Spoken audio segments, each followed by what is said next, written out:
सबसे पहला प्रश्न हम आप लोगों की ओर से उठा रहे हैं कि राम कौन।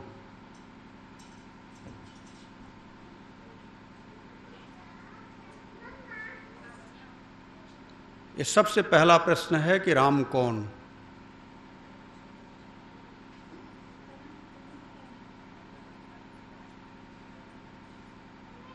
राम क्या वो दशरथ के बेटे,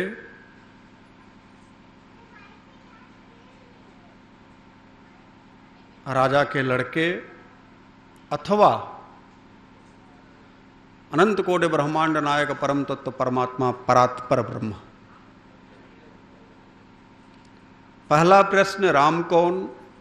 दूसरा प्रश्न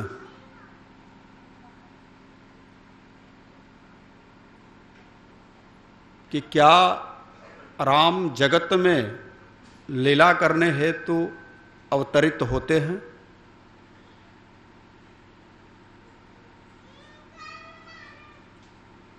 और तीसरा प्रश्न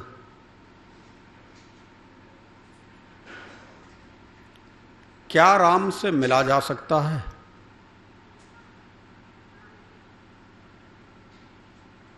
इन तीन प्रश्नों पर आज हम चर्चा करेंगे।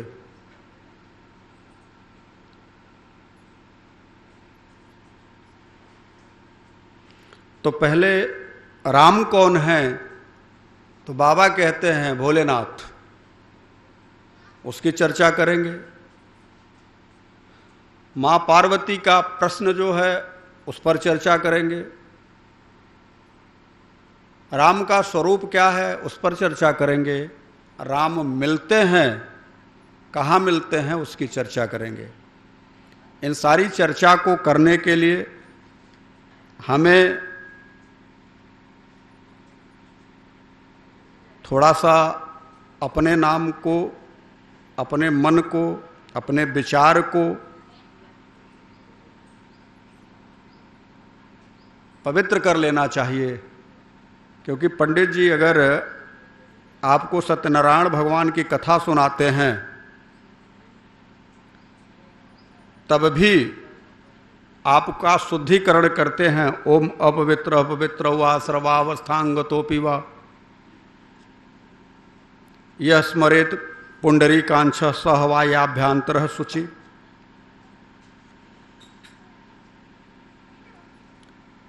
तो हम सभी भी भगवान के नाम से अपने मन को, वाणी को, स्वरूप को, स्वयं को, शरीर को पवित्र करें। तत्पश्चात हम सभी राम कीर्तन में प्रवेश करते हुए राम कथा में यानी सत्संग में प्रवेश करेंगे। तो आइए भगवान के नाम का आश्रय लें। श्री कृष्ण गोविंद हरे मुरारे, हे नाथ नारायण वासुदेव।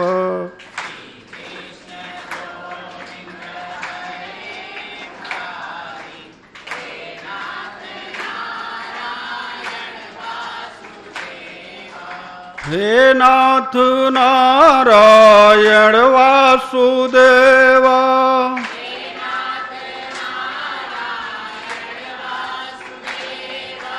हे नाथ नारायण वासुदेव।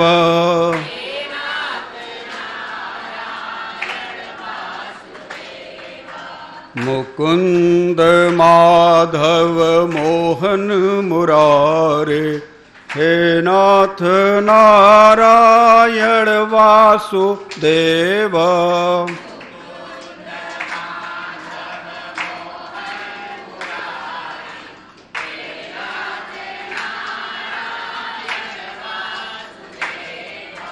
श्री कृष्ण गोविंद हरे मुरारे, हे नाथ नारायण वासुदेव।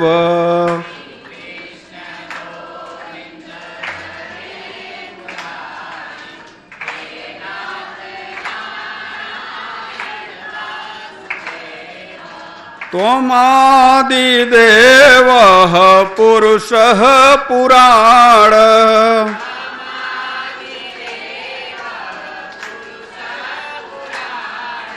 हे नाथ नारायण वासुदेवा,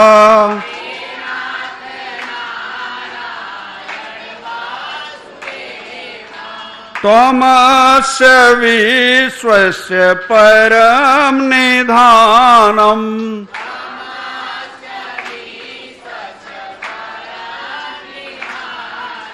हे नाथ नारायण वासुदेवा,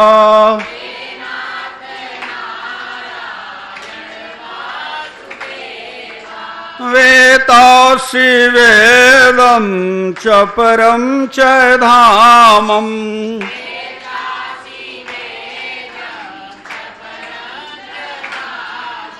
हे नाथ नारायण वासुदेवा,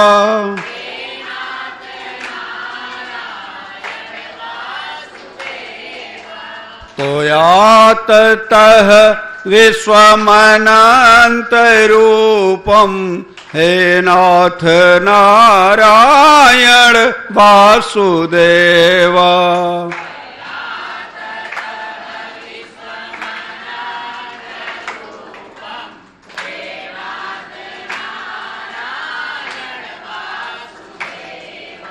श्री कृष्ण गोविंद हरे मुरारे, हे नाथ नारायण वासुदेवा,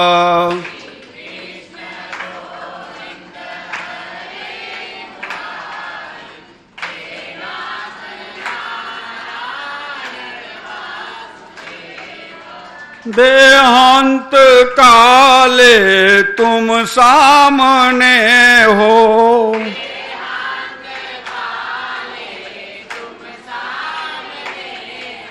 मुरली बजाते मन को लुभाते,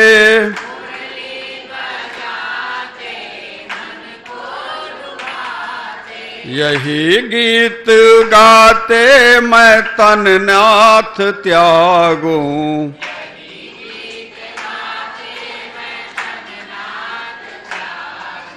हे नाथ नारायण वासुदेवा,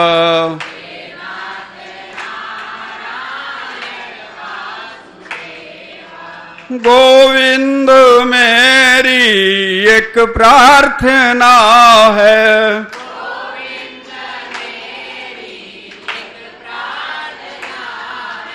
भूलू नहीं नाम कभी तुम्हारा,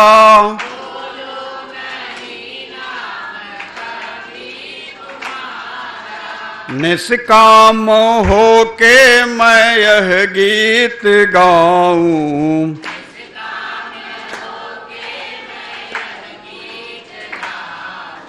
हे नाथ नारायण वासुदेवा,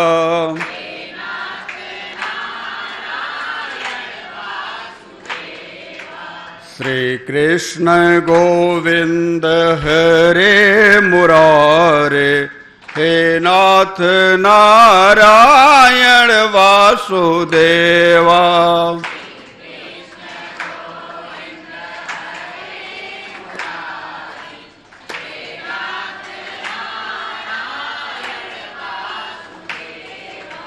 हे नाथ नारायण वासुदेवा,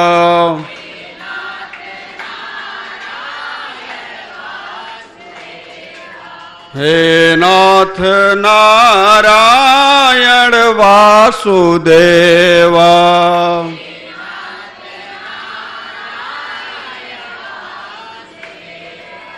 जय जय राम कथा, जय सिया राम कथा,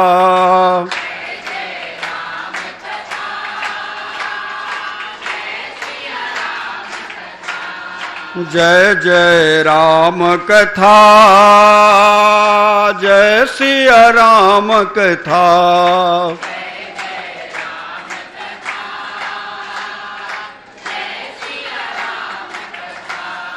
इसे श्रवण कर मिट जाती है, कथा श्रवण कर मिट जाती है, जन्म जन्म की व्यथा। जय जय राम कथा, जय सिया राम कथा।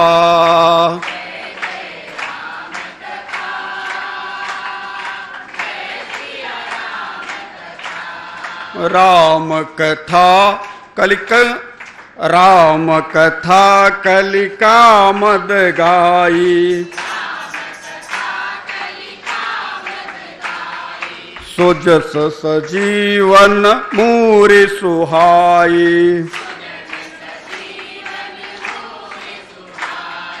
बुध विश्राम सकल जन रंजनी, राम कथा कलिकलुष विभंजनी। तेरा परमारथ बन जाए,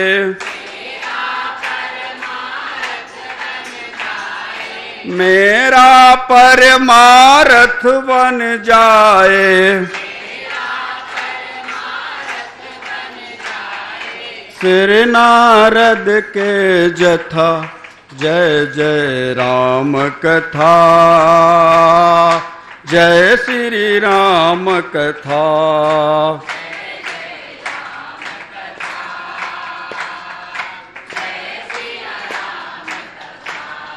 राम चरण रति जो चह, अथवा पद निर्वाण।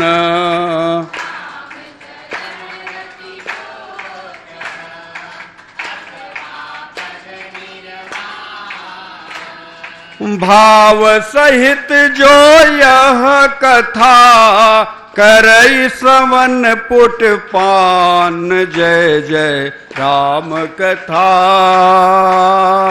जय सिया राम कथा।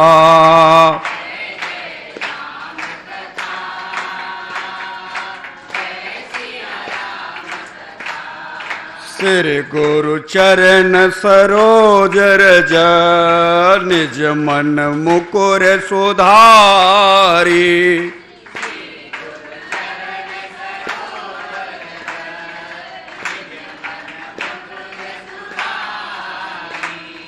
बरनऊ रघुबर विमल जस, जो दायक फल चारि। जय जय राम कथा, जय सिया राम कथा।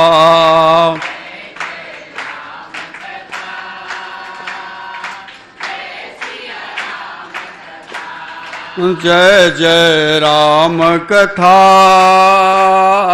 जय सिया राम कथा।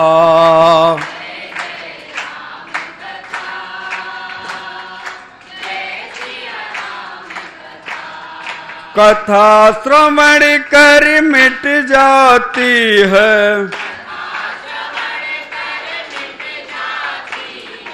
जन्म जन्म की व्यथा। जय जय राम कथा, जय सिया राम कथा।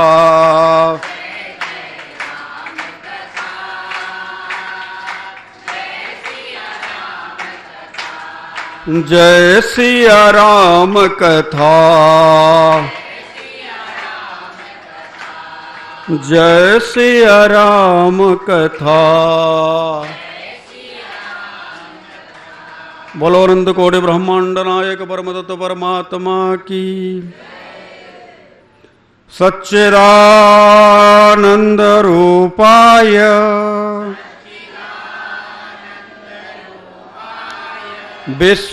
विश्वोत्पत्त्यादि हेतवे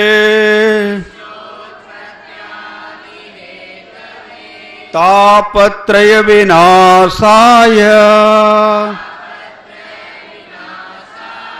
श्री कृष्णाय वयं नमः।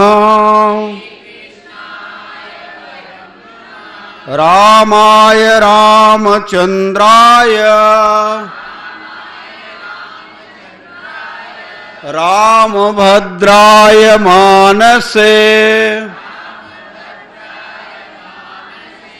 रघुनाथाय नाथाय सीताया पतये नमः। नीलाम्बुजग श्यामल कोमलांगम सीता समारोपित वाम भागम पाणो महासायक चारु चापम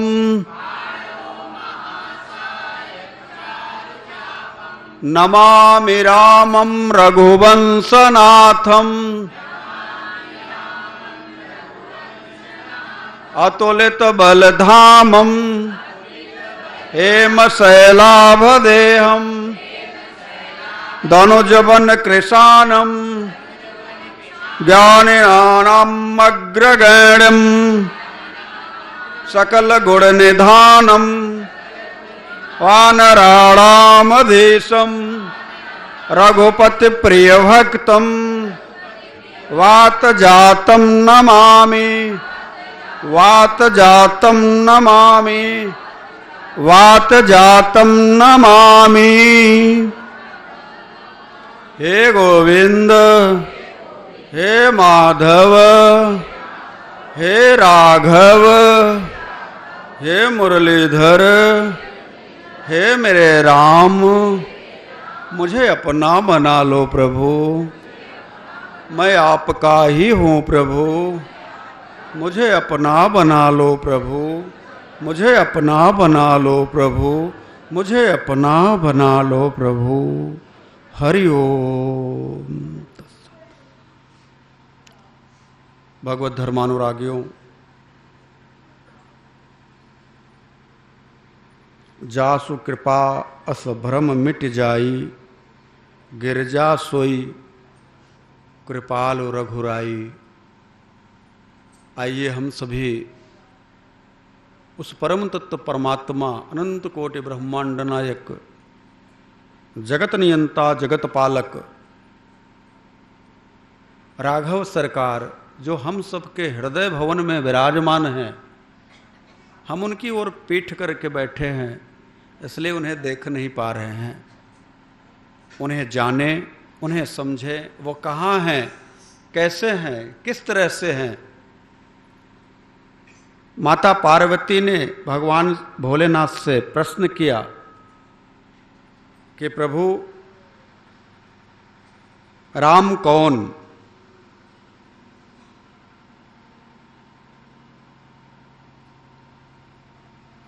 क्या वह परात्पर ब्रह्म, अनंत कोटि ब्रह्मांड के मालिक, जगत नियंता जगत पालक, सबके श्वास श्वास में विराजमान राघव सरकार क्या वही हैं अथवा कोई और? यह प्रश्न माता पार्वती का ही नहीं, यह प्रश्न जगत के सभी जीवों का है कि भगवान कौन? वो दिखता नहीं, वो बोलता नहीं, वो सामने पड़ता नहीं, तो हम कैसे मान ले कि वो भगवान है? भगवान शिव माता पार्वती के बात को सुनकर के तनिक दुखी तो जरूर हुए और दुखी होकर के बोले कि कहीं सुनहि अस अधम नर ग्रसे जो मोह पिशाच पाखंडी हरि विमुखते जानहि झूठ न साच। यह प्रश्न वही लोग कर सकते हैं जिनको मोह रूपी पिशाच ने ग्रस रखा है, जो पाखंडी हैं, जो सत्य और झूठ के भेद को नहीं जानते और थोड़ी देर के लिए ध्यान किया और जब ध्यान करके देखा तो भगवान से वो बड़े प्रसन्न हुए भगवान शिव ने माता से कहा कि राम कृपा ते पार्वती सपने तव मन माहि शोक मोह संदेह मम विचार कछु नाहि। तेरे मन में तो न शोक है, न मोह है, न संदेह है, तो ये तेरा प्रश्न नहीं है कि राम कौन।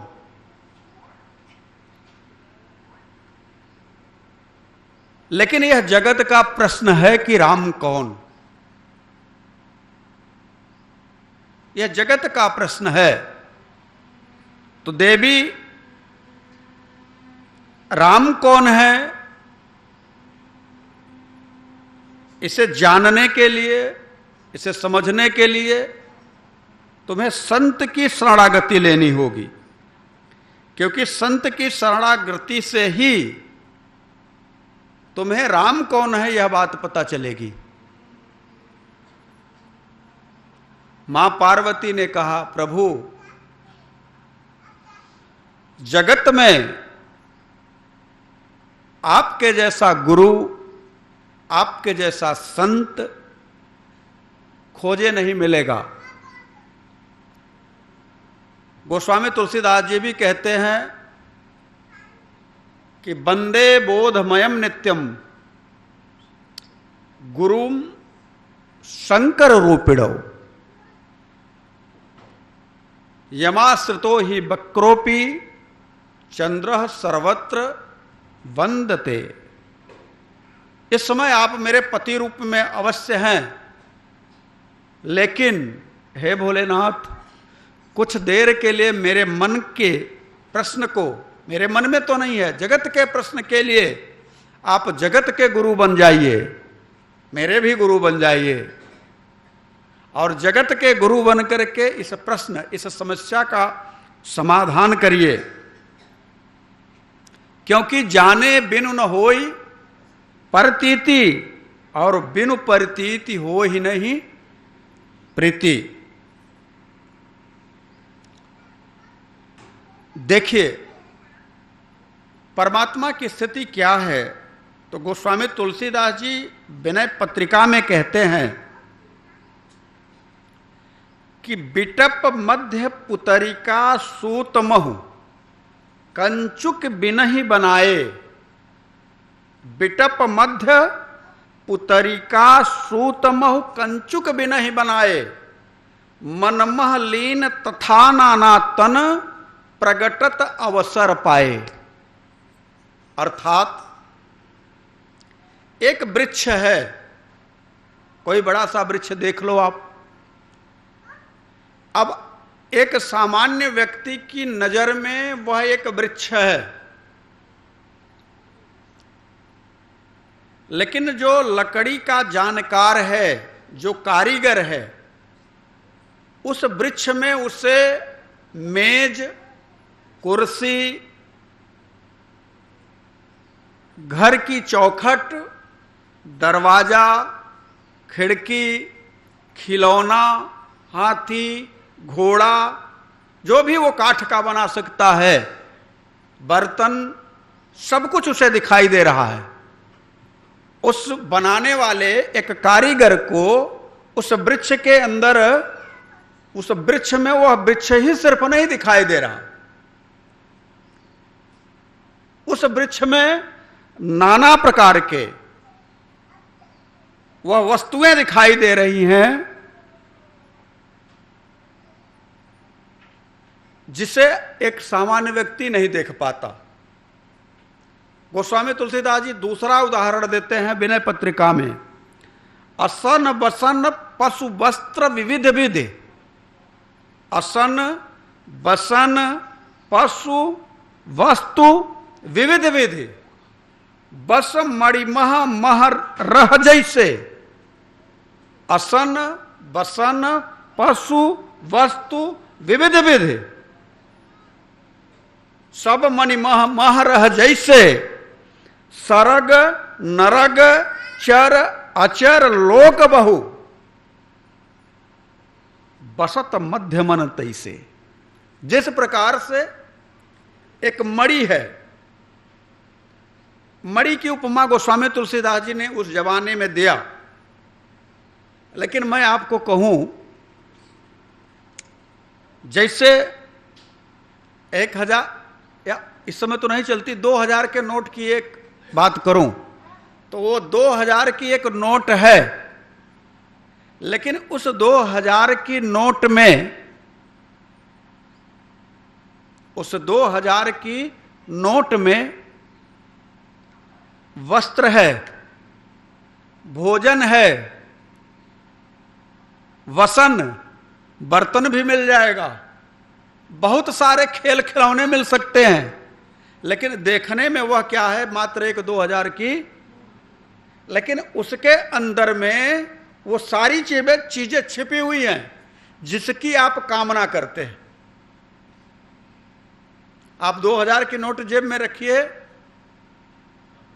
उसमें टॉफी से लेकर के घर जलाने के लिए माचिस से लेकर के दवा तक है, जीवन बचाने से लेकर के जीवन उजाड़ने तक की चीजें उस 2000 रुपए में है कि नहीं है? 2000 रुपया लेकर के जाइए, जहर खरीद लीजिए, जीवन उजड़ गया। और वही पैसा लेकर के जाइए, किसी गरीब को जो दुखी है, दवा के लिए पैसे नहीं है, बीमार है, मरा सकता है, और दवा खरीद करके दे दिए तो जीवन बच गया। तो गोस्वामी तुलसीदास जी कहते हैं, असन बसन पशु वस्तु विविध विधि बस मणिमन मह रह, जैसे मणि के अंदर, ठीक उसी प्रकार से सरग नरक चर अचर लोक बहु बसत मध्य मन तैसे। मन के अंतराल में अनंत कोटि ब्रह्मांड विराजमान है, स्वर्ग भी है, नरक भी है, चर भी है, अचर भी है, अनेकों अनेक लोक हैं। पृथ्वी से लोक से लेकर के जितने भी लोक, अतल बितल सुतल तलातल महातल रसातल पताल, या भू भुव स्व महजन तप और सत्य, सभी लोक विराजमान हैं इसी मन के अंतराल में। तो इसी मन के अंतराल में अगर अनंत कोटि ब्रह्मांड विराजमान है, तो इसी अनंत कोटि ब्रह्मांड विराजमान होने वाले जो मन को अगर उस परमात्मा के साथ में जोड़ दें, जो मन हमारा प्रकृति में चल रहा है उसे हम परमात्मा के साथ में जोड़ दें, तो हमें कहीं बाहर के मंदिर में, कहीं बाहर के स्थान में भगवान को देखने की जरूरत नहीं है। वह भगवान मेरे ही अंदर है। इतना सारा उदाहरण देकर के कहने का अभिप्राय सिर्फ मेरा है कि जितना यह भौतिक आकाश है, यह जगत का जितना भौतिक आकाश है, उतना ही हृदय के अंदर भी है। ऐसा नहीं है कि आप जिस भौतिक आकाश को आप देख रहे हो वो आपके अंदर विराजमान नहीं है। तभी तो संतों ने कहा कि धड़ धरती कर एक ही लेखा, जो बाहर सो अंदर देखा। विनय पत्रिका में गोस्वामी जी कहते हैं, बपुष ब्रह्मांड सुप्रवृत्ति लंका। यह जो ब्रह्मांड है, यह बपुष ब्रह्मांड है, इसी में लंका भी है और इसी में अयोध्या भी है, कहीं बाहर नहीं है। यह बात इसलिए मैं कह रहा हूं कि जब काकभूषुंडी भगवान के उदर में प्रविष्ट हुए तो वहां जाकर के देखा क्या कि भिन्न भिन्न में देख सब अति विचित्र हरिजान, अगणित भुवन फिरे प्रभु राम न देखे वान। भगवान के उदर में जब प्रवेश किया तो क्या देख रहे हैं? अगणित भुवन। आप 14 भुवन तक सीमित हैं। आप कितनी सीमित हैं? 14 लोकों तक, 14 भुवन तक सीमित हैं। लेकिन गोस्वामी तुलसीदास जी को यहां यह कहना पड़, गणित भुवन फिरेउ प्रभु राम न देखे वान। अनंत कोटि ब्रह्मांडों में फिरा, और कितने देर में फिरा? तो ये उभय घड़ी मह मैं सब देखा। अब जरा विचार करिए कि दो घड़ी, उभय घड़ी मतलब दो घड़ी के अंदर में यह सब देखा, और भयउ भ्रमित मन मोह विसेखा। दो घड़ी के अंदर मैं वो सब कुछ देख लिया। और कहां कहां? कहा कि अपने आश्रम में जहां मैं राम कथा कह रहा हूं वहां तक मैं पहुंचा, अनंत लोकों तक पहुंचा, लक्ष्मण को देखा, भरत को देखा, शत्रुघ्न को देखा, भिन्न भिन्न प्रकार के विष्णु को देखा, भिन्न भिन्न प्रकार के ब्रह्मा को देखा, भिन्न भिन्न प्रकार के कौशल्या, सुमित्रा, कैकेयी को देखा, भिन्न भिन्न प्रकार के दशरथ को देखा, भिन्न भिन्न प्रकार के रावण को देखा, भिन्न भिन्न प्रकार के लोगों को देखा। ये सारे भिन्न भिन्न प्रकार के हैं, लेकिन राम का जो स्वरूप है वो एक ही है, यह भिन्न नहीं है।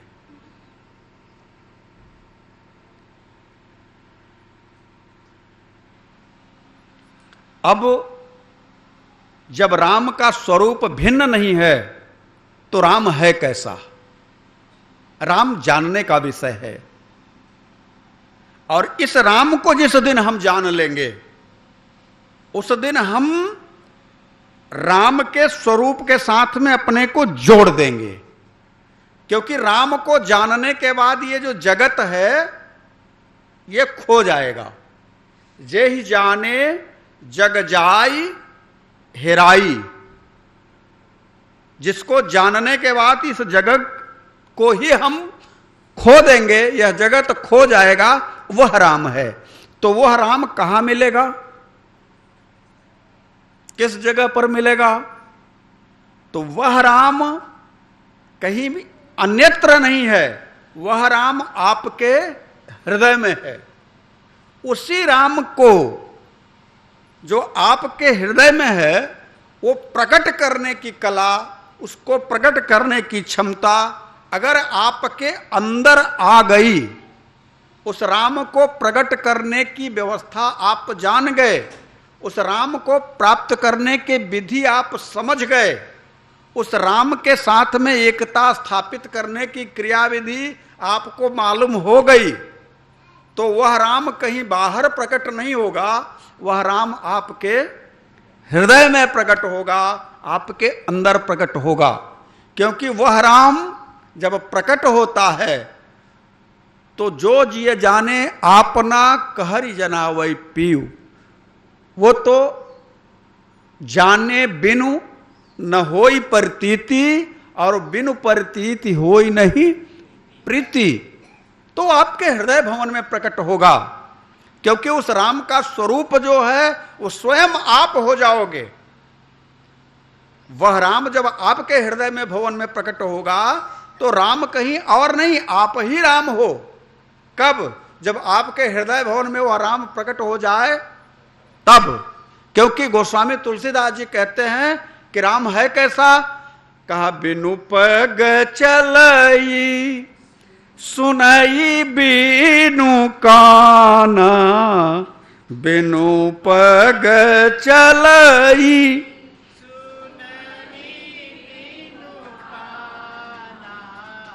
कर बिनु करम करई विधि नाना, कर बिनु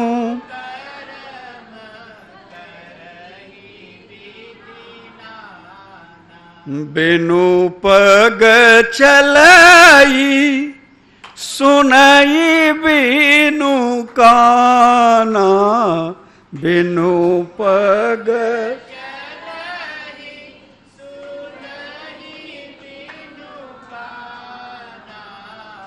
कर बिनु करम करई विधि नाना, कर बिनु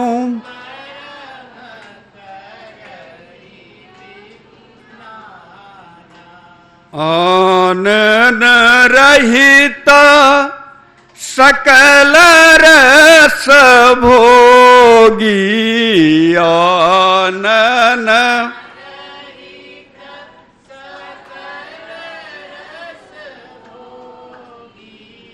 बिनु बाड़ी बकता बड़ जोगी बिनु बाड़ी बक तन बिनु परस नयन बिनु देखा तन बिनु परस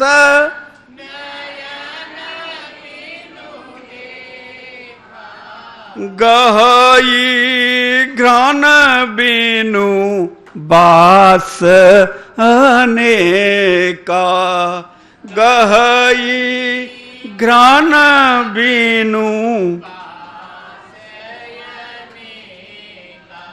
अब बुलाइए किसी फोटोग्राफर को और खींच ले फोटो भगवान का मेरे। बिनु पग चलई, बिना पैर के चलता है। प्रश्न उठता है बिना पैर के चलता कैसे है। सुनई बिनु काना, बिना कान के सुनता है।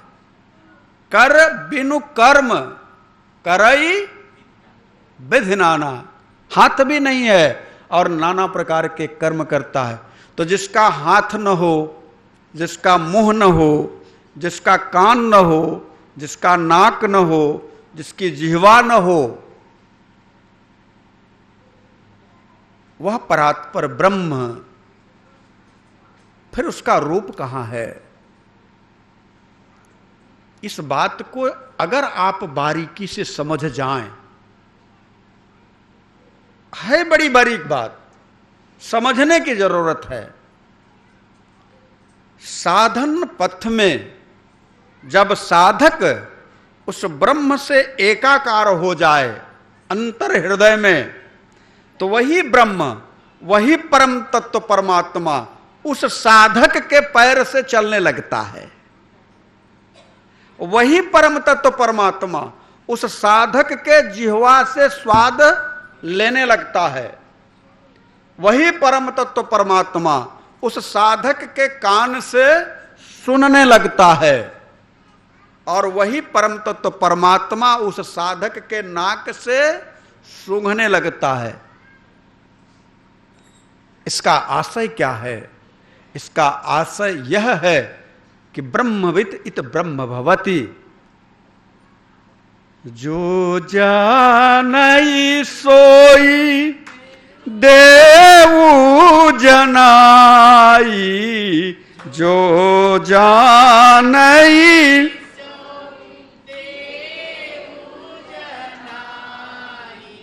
और जानत तुम ही होई जाई, जानत तुम ही होई, जानत तुम ही होई जाई।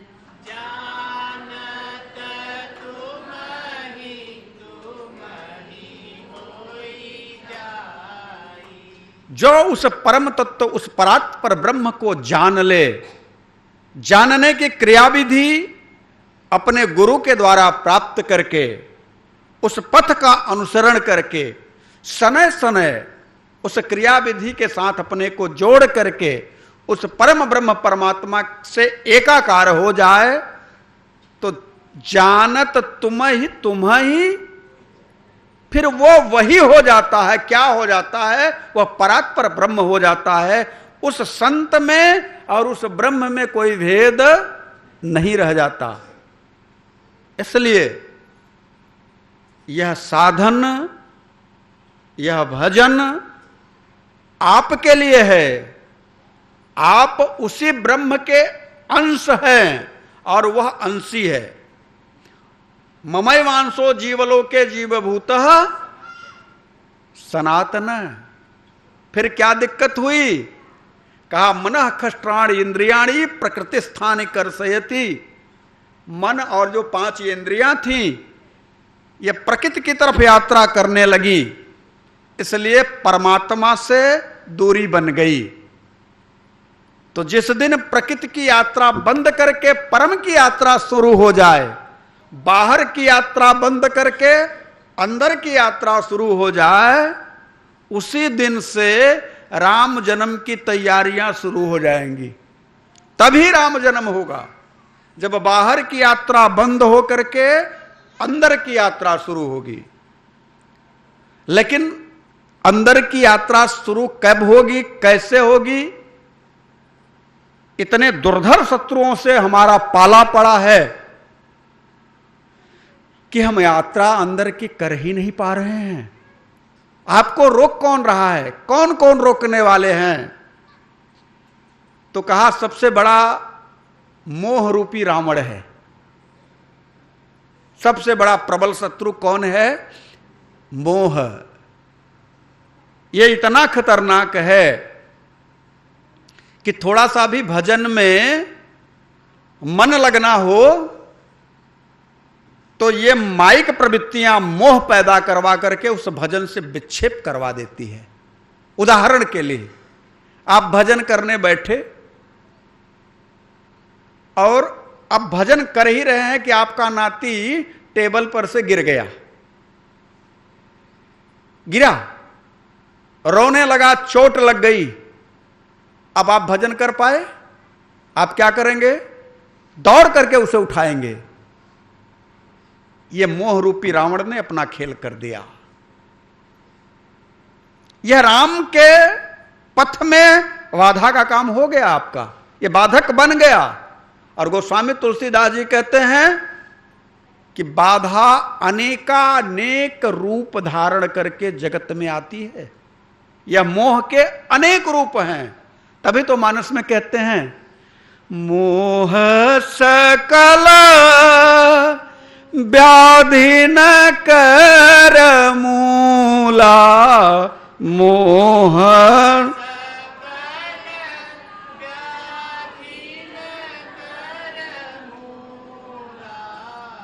तिन्हते पुनि उपजहि बहु सूला, तिन्हते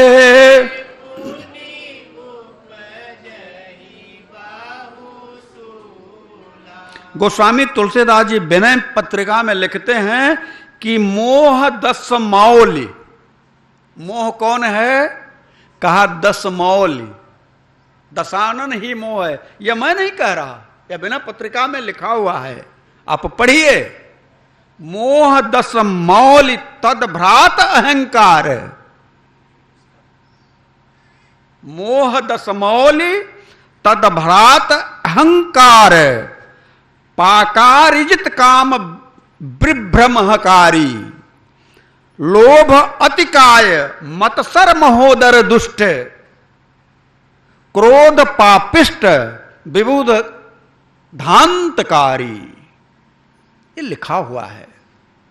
यह मोह रूपी रावण है कैसा? तो कहा समस्त व्याधियों का मूल है। तो हम भगवत चिंतन करने के लिए चले कि रावण आकर के खड़ा हो गया। और रावण आकर के खड़ा भी हुआ तो कैसे खड़ा हुआ?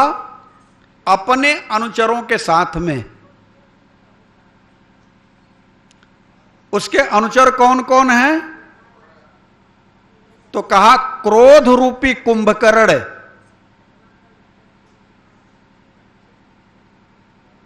लोभ रूपी नारांतक, काम रूपी मेघनाथ, इच्छा रूपी अक्षय कुमार,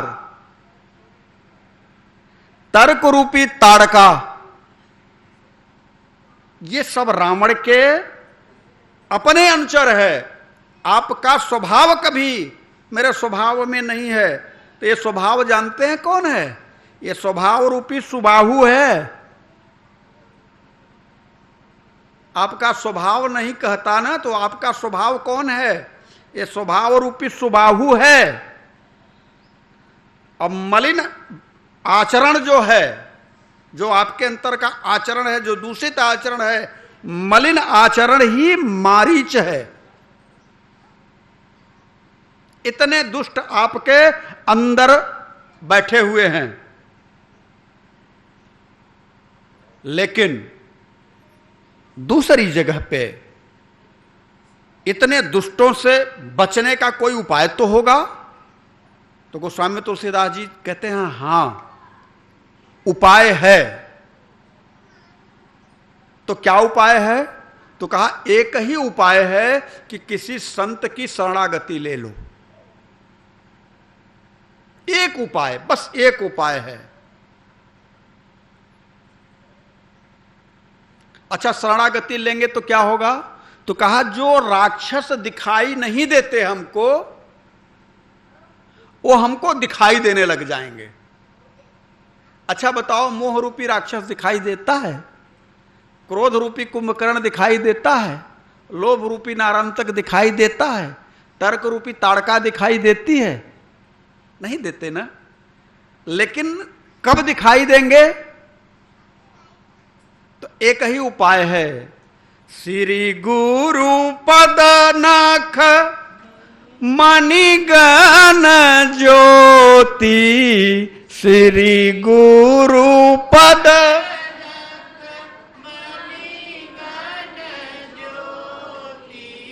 सुमिरत दिव्य दृष्टि ही होती, सुमिरत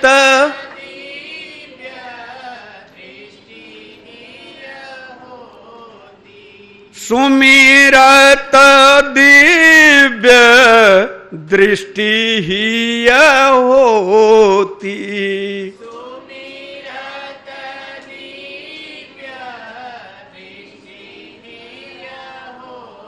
बस एक उपाय है कि श्री गुरु के चरण की नख की ज्योति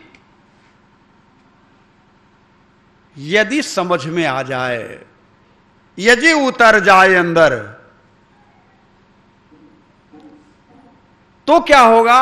कहा सुमिरत दिव्य दृष्टि ही होती। जो हृदय के अंदर में जो दो आंख, दिव्य आंख बंद पड़ी हैं, जो दो दिव्य आंख बंद पड़ी हैं, वो खुल जाएंगी।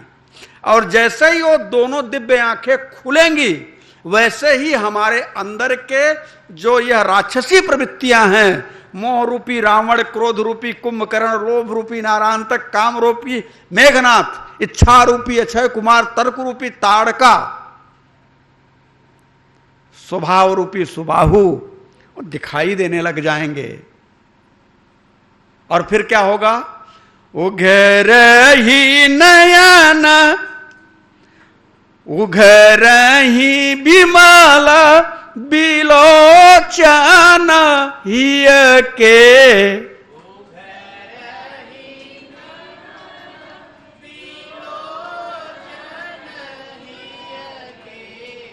मिटहि दोष दुख भव रजनी के, उठहि दोष दुख।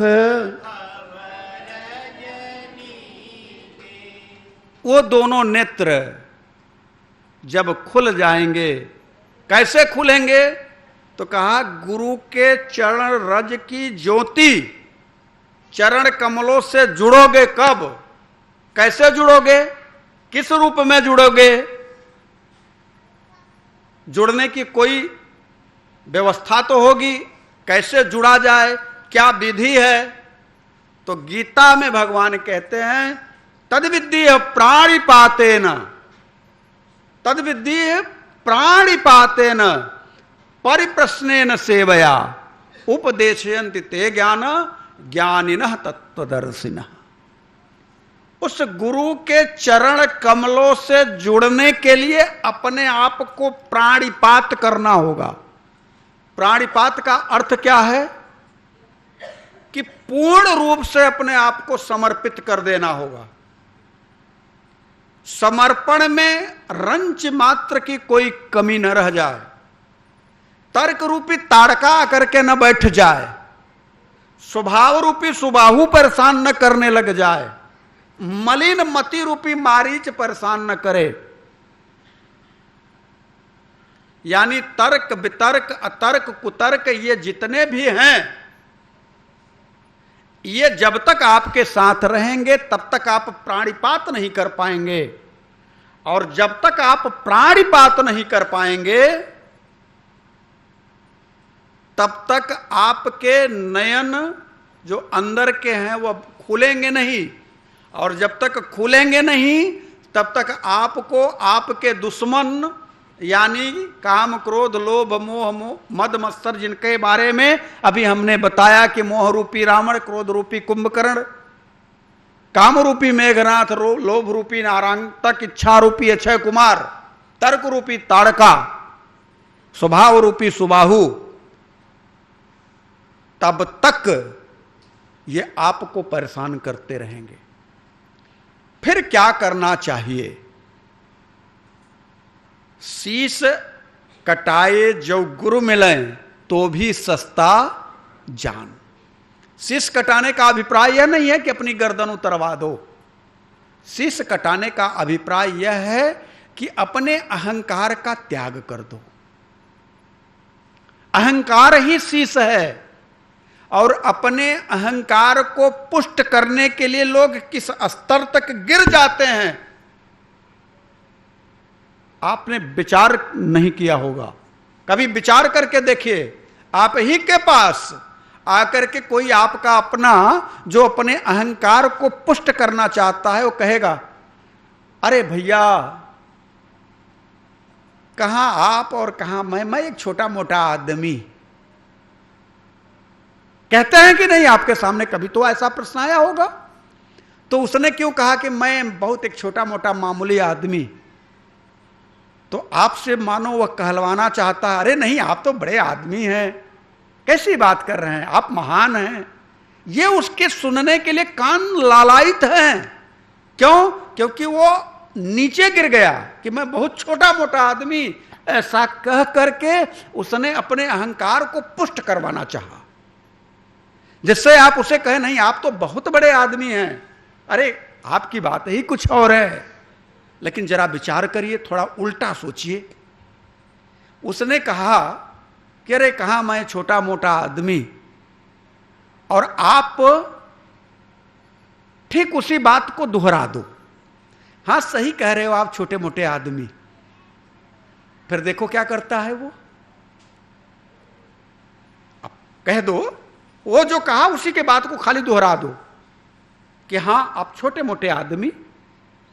फिर देखो वो तन करके खड़ा हो जाएगा। हमें आपको पता है आपकी औकात क्या है, वो आपकी औकात पर आकर के खड़ा हो जाएगा। क्यों? क्योंकि आपने उसके अहंकार को पुष्ट नहीं किया। तो यह अहंकार जो है वो शीश है, और इसी अहंकार रूपी शीश को, अभिमान रूपी शीश को एक जगह ऐसी है जहां ले जाकर के तिरोहित कर दो, और वह है गुरु का दरबार।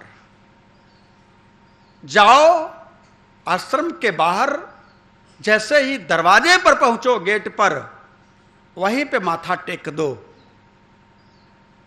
और कह दो, आया शरण ठोकरे जग की खाकी, आया शरण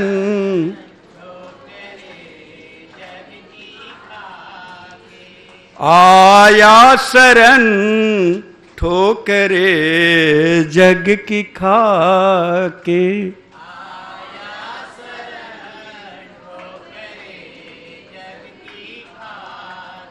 हटूंगा प्रभु तेरी, हटूंगा प्रभु तेरी दया दृष्टि पाके, आया शरण आया शरण ठोकरे जग की खाके, आया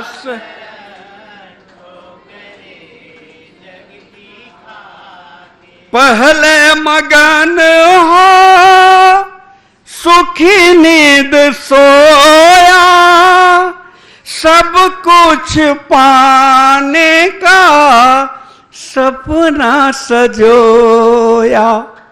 पहले मगन हो सुखी नींद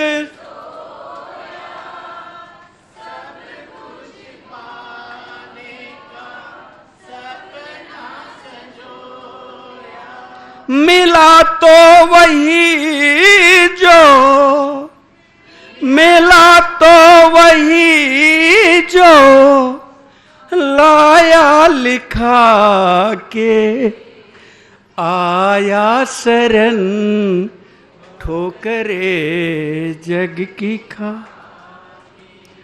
आया शरण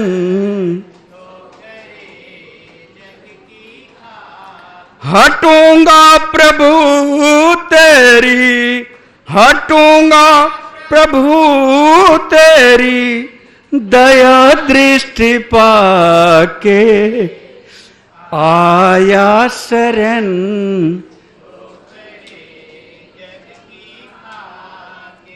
आया शरण ठोकरे। जब उसी दरवाजे पर, उसी गेट पर अपने मस्तक को झुका करके कहोगे कि अब ये जगत के लोगों ने मुझे निचोड़ करके रख दिया है, लूट लिया है मुझे, अरे मुझे अपनों ने ही लूटा है, गैरों में कहां दम था। हे गुरुदेव, मेरी कश्ती वहीं डूबी जहां पानी कम था। अपनों ने ही लूटा है, अपने साथ ही रह करके अपनों ने लूटा है। जब यह अंतर हृदय से आवाज निकलेगी तो गुरु की सत्ता आपके अंतर हृदय में बैठ करके आपको आश्वस्त करेगी। पागल, रोता क्यों है, देर से ही आया, चल करके आया, तू मेरा है, तू मेरे राम का है। विश्वास रख, सन्मुख होई जीव मोहि, जब ही जन्म कोटि अघना सहु तबही। ये प्रतिज्ञा करता है गुरु आपका और आपसे कहता है कि कोटि विप्र बध लागहि जाहु, आए शरण तजऊ नहीं ताहू। लेकिन कब? जब प्राणिपात करे, आया शरण ठोकरे जग की खा।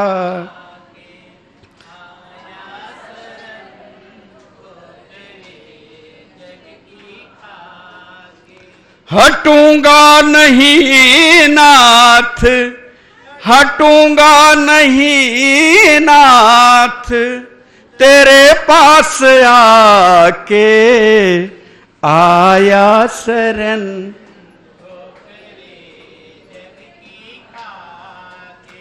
हटूंगा नहीं गुरुवर, तेरे दर पे आके आया शरण।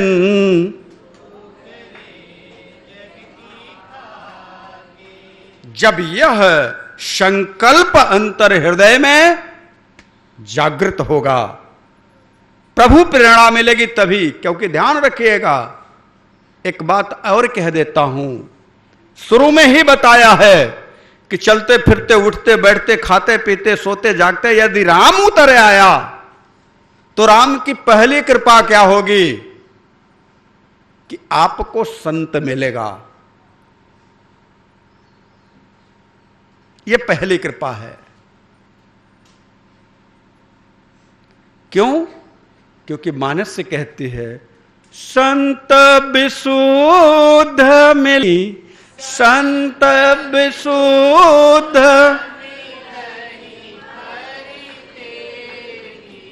राम कृपा करी चितवा जेहि, राम कृपा करी,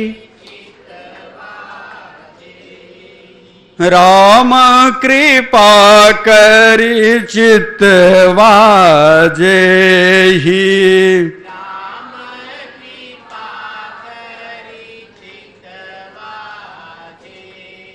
तब संत मिलेगा किसको? जिसके ऊपर राम जी की कृपा होगी उसको। और जब संत मिला तब वह यह बताएगा कि जगत दो है, एक आपके भीतर है और दूसरा एक बाहर है।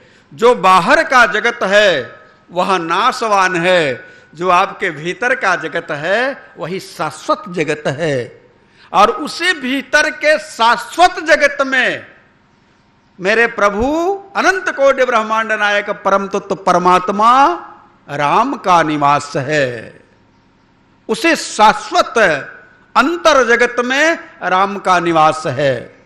बाहर भी राम का निवास है, लेकिन बाहर के राम में अंतर यह है कि मन भटकेगा। आप मंदिर जाते हैं, विश्वास के साथ कह रहा हूं, अगर 2000 का जूता पहना है और मंदिर के गेट के सामने उतारना पड़ गया तो मंदिर में भगवान के विग्रह के सामने खड़े हैं और ध्यान कहां है? जूते पे। कोई चुरा न ले, 2000 का है तो आप विचार करिए कि आप भगवान का ध्यान कर रहे हो या जूते का। अच्छा, जिसका ध्यान करोगे वही मिलेगा, तो ध्यान रखना, भगवान का ध्यान करोगे भगवान मिलेंगे, और जूते का ध्यान करोगे तो तुम्हें क्या मिलेगा फिर? आया शरण ठोकरे जग की खाके, आया शरण। वो तो कवि है, सुधार करके लिख दिया, मेरे जैसा होता तो कहता आया शरण जूते जग की खाके, आया शरण।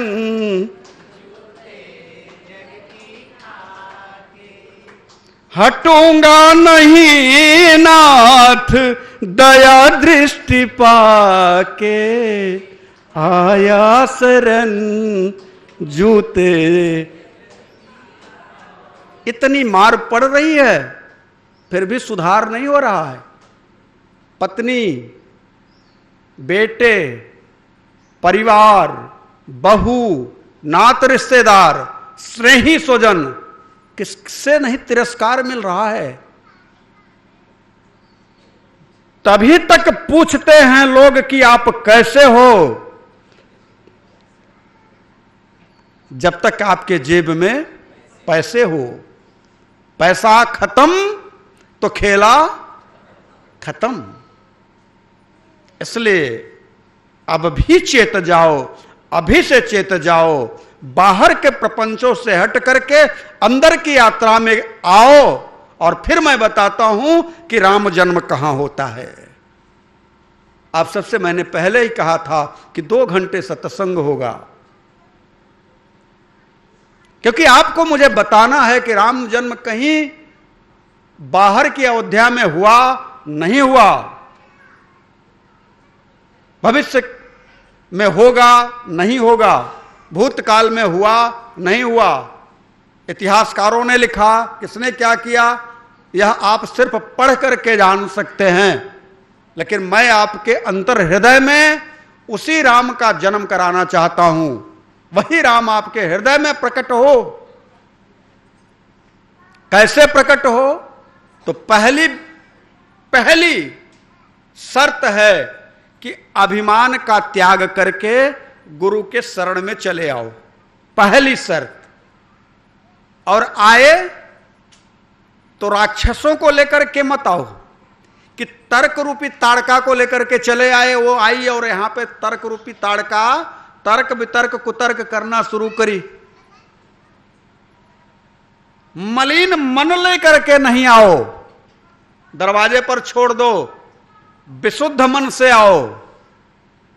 और अगर जब तक मलिन मन है तब तक मारीच को लेकर के आए हो, और जब मारीच को लेकर के आओगे तो वो तुम्हें कभी भी परमात्मा से मिलने नहीं देगा, वो दूरी बनवा करके रखेगा। और अपने स्वभाव का त्याग कर दो कि मेरा तो स्वभाव यही है, मैं क्या करूं। क्यों? क्योंकि स्वभाव कभी कभी दिक्कत पैदा कर देता है। मैंने सुना है कि एक संत के आश्रम में एक सज्जन आते थे और बीड़ी पीते थे। गुरुदेव ने देखा और कहा, बाबा इतना बीड़ी पीते हो, स्वास्थ्य के लिए हानिकारक है, कैंसर हो जाएगा, ना पिया करो। उस व्यक्ति ने कहा, गुरुदेव मेरे स्वभाव में आ गया है, नहीं पीऊंगा तो मुझसे रहा नहीं जाता। गुरुदेव ने कहा, इसका स्वभाव कैसे हटाया जाए। तो विचार किया कि अच्छा चलो ठीक है, रविवार के दिन बीड़ी पी लिया करो। गुरुदेव ने इसलिए कहा कि बाकी के जो 7 दिन है उस दिन तो बीड़ी नहीं पिएगा। उसने कहा ठीक है गुरुदेव। और अब वो आश्रम में आया तो 10-20 को साथ लेकर के आया। बोला चलो आज रविवार है, आज बीड़ी पीने का बड़ा महत्व है। किसने कहा? मेरे गुरुदेव ने कहा है कि रविवार को बीड़ी पियोगे बड़ा पुण्य मिलता है। तो गुरुदेव ने तो बीड़ी पीने के स्वभाव को मना करने के लिए, समाप्त करने के लिए, जो 8 दिन पीता है वह 1 दिन पर कर दिया। और उसने उस 1 दिन को प्रमाण पत्र मान लिया कि किसने कहा? मेरे गुरुदेव ने कहा। तो इसलिए स्वभाव रूपी स्वबाहु को लेकर के जब आओगे तो दिक्कत पैदा होगी। तो आना कैसे है? तो भगवान स्वयं कहते हैं कि मेरे दरबार में आने वाले की पात्रता क्या है। निर्मल मन जन सो मोही, निर्मल मन जन सो मोही, मोही कपट छल छिद्रन, मोही कपट छल, मोही कपट छल। तो स्वभाव कैसा हो? निर्मल हो जाए। आश्रम के गेट के अंदर प्रवेश करते ही यह प्रार्थना करो कि हे सरकार, क्या मैं इस आश्रम में प्रवेश करने लायक पात्र हूं? तो अंदर से ही उत्तर आएगा, नहीं हो। का टांग उठाए चले आए, मुंह उठा के चले आए, यहां तुम आने लायक नहीं हो। बस इतना उत्तर अगर मिला तो वहीं पे प्रार्थना करो, झुक जाओ कि आया शरण ठोकरे। प्रार्थना करो कि मैं जानता हूं कि मैं इस परिसर के अंदर प्रवेश करने लायक, लेकिन यह भी जानता हूं कि यहीं पे अभी भी मेरे मन के जो विकार थे तिरोहित करता हूं और यह शरीर आपको समर्पित करता हूं। और कैसे समर्पित करता हूं? जहां नाथ रख लोगे, जहां नाथ वही मैं रहूंगा, जहां ले चलो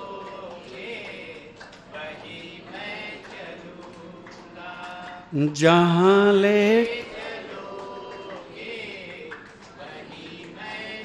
बस इतनी सी पुकार आपकी दरवाजे पर हुई कि गुरुसत्ता को पता चल गई।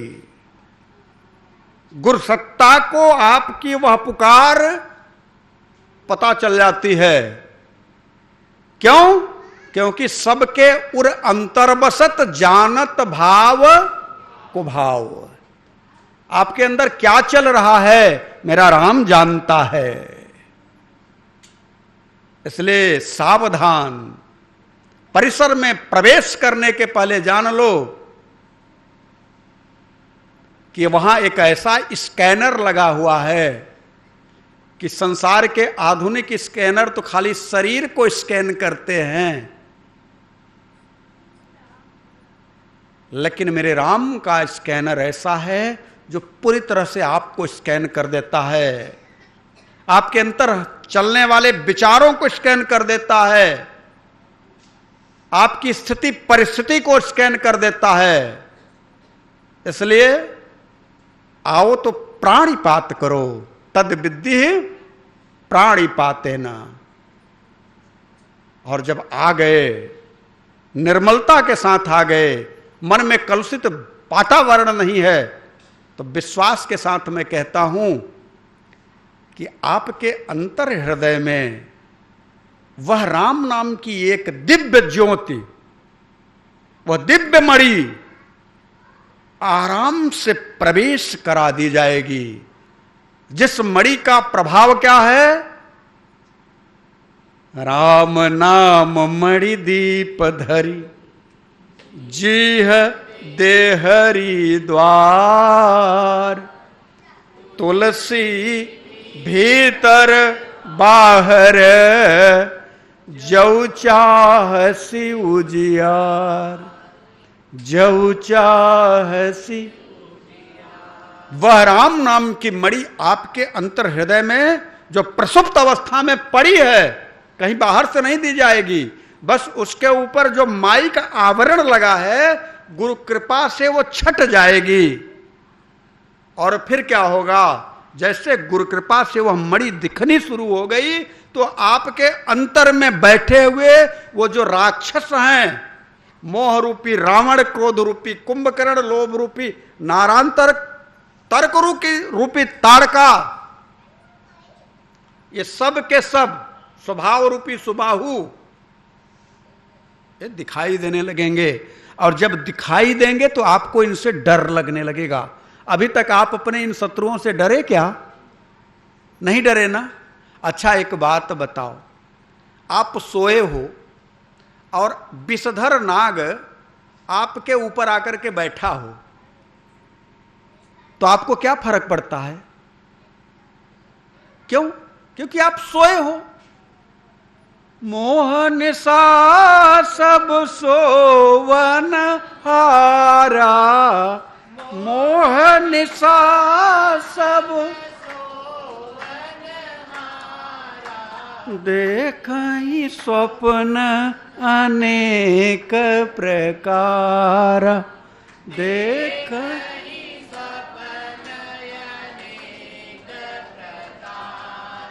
लेकिन जब गुरु कृपा से आपकी आंख खुल गई और फिर देखा कि सर्प बैठा है कुंडली मार करके आपके सीने पर, फिर उस समय कौन याद आएगा? कौन याद आएगा? दिल से बताना। हे भगवान, इससे पीछा छुड़ा दो। आएगा कि नहीं वो मेरा राम? याद आएगा ना? कब आएगा? जब आपके सीने पर बैठा हुआ सांप दिख जाएगा। विश्वास के साथ कह रहा हूं, आपके सीने पर सांप एक नहीं, दसियों बैठे हैं। कभी क्रोध फुफकार मार करके क्रोध रूपी कुंभकर्ण आ जाता है, कभी लोभ रूपी नारांतक आ जाता है, किसका हड़प लो। किसी कभी कभी तो काम रूपी मेघनाथ आकर के आपको दुखी करता है, और कभी इच्छा रूपी अक्षय कुमार आकर के आपकी इच्छाओं को बढ़ाता चला जाता है। कभी तर्क रूपी ताड़का, स्वभाव रूपी सुबाहु आपको दुखी कर रहे हैं, लेकिन आप हैं सो रहे हैं। और इसी निद्रा से जागने के लिए प्राणिपात करने की जरूरत है। और जब जगे, दोनों आंख खुली, कौन? ज्ञान विराग नयन उरेगारी।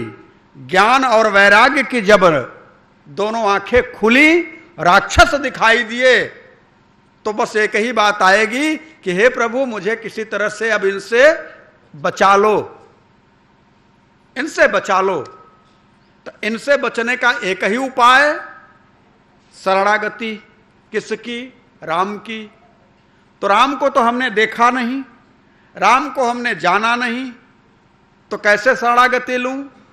तो कहा उस समय जो आपकी नजर में, गोस्वामी तुलसीदास जी ने भी उस बात को कहा है,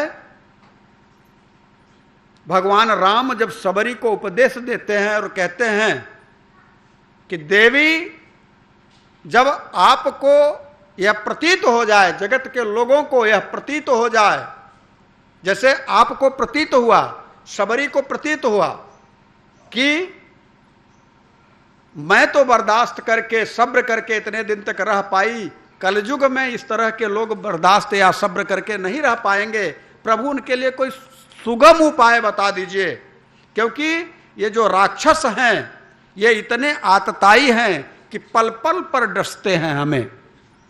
तो भगवान ने कहा देवी, प्रथम भगति संतन कर संगा, तुम किसी संत की संगत में चली जाओ, तुम्हारे ऊपर संत की कृपा अगर होती है तो पहला तुम्हें त्राण मिल जाएगा, यानी तुम्हें रक्षा की गारंटी मिल जाएगी, आश्वासन मिल जाएगा। पहली बात तो ये हो गई कि आश्वासन मिल जाएगा कि मैं हूं ना। और एक बात कहूं, जगत में एक गुरु ही है जो किसी शरणागत आए हुए जीव को अपने पास हृदय से लगा के कहता है मैं हूं ना, तुम्हें जगत से भयभीत होने की जरूरत नहीं है, मैं हूं ना। और कोई नहीं कहता, सिर्फ गुरु कहता है मैं हूं ना। क्यों कहता है? कि वो जानता है कि मेरे ठाकुर, मेरे राघव सरकार, मेरे राम दया के निधान हैं। अगर उनसे मैंने इस जीवात्मा के बारे में एप्लीकेशन डाल ही दी, निवेदन कर ही दिया, प्रार्थना कर ही दी, तो उस जीवात्मा का कल्याण निश्चित होगा। लेकिन कब? जब वह पूर्ण रूप से समर्पित होकर के गुरु के शरण में जाएगा तब। जब तक वह तर्क रूपी ताड़का को, स्वभाव रूपी सुबाहु को साथ में लेकर के रहेगा, विश्वास के साथ कहता हूं, तब तक आश्रम में आता रहे, जाता रहे, कुछ होने जाने वाला नहीं है। क्योंकि भगवान स्वयं कहते हैं, अभी जो मैंने कहा कि निर्मल मन जन सो मोहि पावा,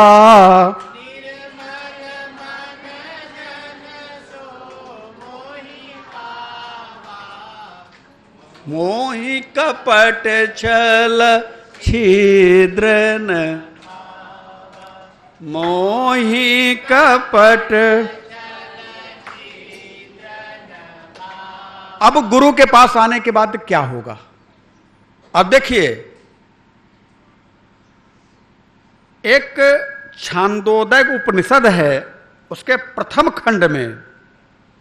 खंड में वर्णन आता है कि जितना यह भौतिक आकाश है उतना ही अंदर अनंत कोटि ब्रह्मांड आकाश सहित विराजमान है। यह छांदोदय उपनिषद है, उसके अंतर्गत यह बात कही गई है, मैं अपने से नहीं कह रहा। तो अब जो दुनिया, जो जगत आपको बाहर आभास हो रहा है, जैसे ही गुरु की शरणागति लिया आपने, तो गुरु ने क्या किया कि आपको आपके अंदर की दुनिया में प्रवेश करने की विधि बतानी शुरू की। तो जैसे ही प्रवेश करने की पहली कुंजी क्या है, प्रवेश पाने की कुंजी क्या है, और वह कुंजी है, मिल गई, तो उसमें प्रवेश करने के लिए जो ताला लगा है, उस ताला को खोलने की विधि क्या है? तो कुंजी का नाम है राम। कौन सी कुंजी है? राम नाम की। अब खोलने की विधि क्या है? तो कहा चलते फिरते उठते बैठते खाते पीते सोते जागते नहाते धोते, क्रिया में उस नाम को ढाल दो। धीरे धीरे जब ढाल दोगे नाम को, आपके अंतर हृदय में उस नाम की एक ऊर्जा आने लग जाएगी, तो धीरे से गुरु कृपा होगी और ताला खुल जाएगा। और जब ताला खुलेगा तो क्या होगा, अंदर, अब अंदर के दृश्य क्या है, तो अंदर एक अवध है। क्या है, अंदर एक अवध है। अभी कहां थे आप, अभी आप लंका में थे। कहां थे, अब गुरु कृपा हुई तो आप कहां आए, अब आप अवध में आए। तो अवध में क्या क्या है, तो कहा अवध में 10 इंद्रियों को बस में करने की, एकाकार करने की गुरु कृपा से क्षमता आ गई आपके अंदर। 10 इंद्रियों को एकाकार करने की गुरु कृपा से आपके अंदर क्षमता आई। कैसे आई, गुरु ने वह क्रियाविधि आपको बताई, उस सीढ़ी पर आपको चढ़ाया। आपको 10 इंद्रियों को एकाकार करके साधन करने की जब क्षमता आई, तो आपकी स्थिति दशरथ की हो गई। आप कौन हो गए, दशरथ। और दशरथ हुए, गुरु कृपा हुई, तो आपके साथ में 3 का सहयोग हुआ। वो 3 कौन, कहा कर्म रूपी कैकेयी, सुमति रूपी सुमित्रा और भक्ति रूपी कौशल्या। ये 3 आपके साथ में जुड़े। गुरु की कृपा हुई तो श्वास रूपी सरजू, जो श्वास परश्वास है, यही श्वास रूपी सरजू हैं। इसी श्वास रूपी सरजू से जब आप यजन करना शुरू किए, श्वास परश्वास का यजन करना शुरू किए, क्योंकि भगवान स्वयं कहते हैं गीता में, अपाने जुह्वति प्राणम प्राणापाने तथा परई, प्राणापान गतिरुद्ध्वा प्राणायाम परायणा। गुरु कृपा हुई, यजन करने की क्षमता आई, समझदारी आई कि कैसे यजन होगा, तो श्वास रूपी सरजू में आपने स्नान किया। अवध में है, दशरथ की स्थिति हुई तो स्नान कहां करेंगे, सरजू में। अब श्वास रूपी जब सरजू में आपने स्नान किया, तो आपका यजन बढ़ता चला गया।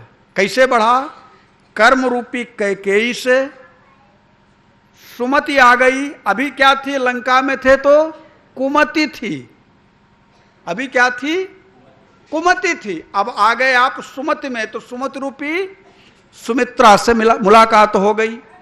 और जब सुमति आई, तो निश्चित तौर से जब आपके अंदर सुमति आएगी, विश्वास रखिए, जहां सुमति तह संपत्ति, जहां सुमति तह संपत्ति, जहां कुमति तह विपत्ति निदाना, जहां कुमति तह,